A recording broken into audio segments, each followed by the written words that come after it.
أنا الشيف نايس. وانا الشيف مرح. هنعملكم أذكى ورق عنب، ويلا بينا. وهلأ هنساعد ماما بلف ورق العنب. وحلتنا فيها قطعتين ليمون وبطاطا وحبتين دجاج. وهلأ هنبلش نفتح ورق العنب. هلأ هنبلش نلف ورق العنب. الخشنة لفوق والجهة الناعمة لتحت. نفرد. ونفرد. طبعا اهلا وسهلا فيكم. حنجهز ورق العنب مع بناتي، وهم ان شاء الله اليوم حيساعدوني وحنخلص على السريع. طبعا يا بناتي زي ما انتم شايفين الجهة زي ما قلتوا، الجهة الخشنة فوق والجهة الناعمة لتحت. حنحاول نفرد الورق بالراحة. كمية قليلة من الرز وبنلفها.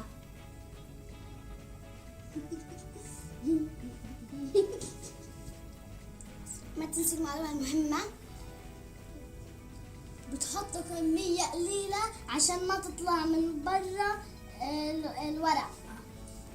خلصنا ورق العنب وهلا هنصفطه بالطنجرة.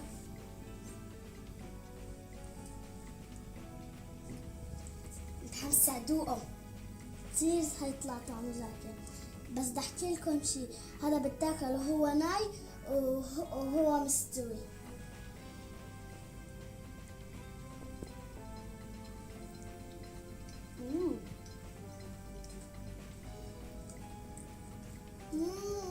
مستعجل أكل حاف عادي.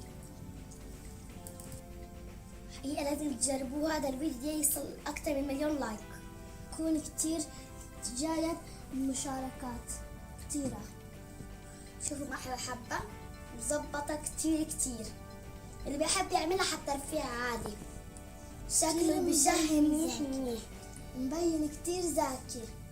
جربوه ما راح تندموا. وما أذكى شوفوا كيف شكله، الحبة طرية وحلوة. هذه الأكلات الكل الناس بحبوها، بالذات بالشتوية. زي ما قلت لكم ما راح تندموا وجربوها. هاي الأكلة أنا كتير بحبها، أنا وأختي كتير بنحبها. كلنا بنحبها، حتى الأكلة مفضلة كتير. بالذات بالشتوية بيطلع طعمها كتير زاكي. أخيرا خلصنا هيك، حطيناها خلصنا. بكون طعمها زاكي. تعالوا معنا. مرحبا. هلا بعد ما جهز هنطلعه ونوريكم شكله. هذا كان عملنا أنا وأختي، كتير زاكي. رح يطلع طعمه أزكى طعم. البنات دايما بيساعدوا امهاتهم، ابهاتهم دايما بيكونوا شاطرين وبيساعدوا امهاتهم. جاهزين؟ رح نفتحها نشوف شكلها. متحمسين كلكم صح؟ انا كمان.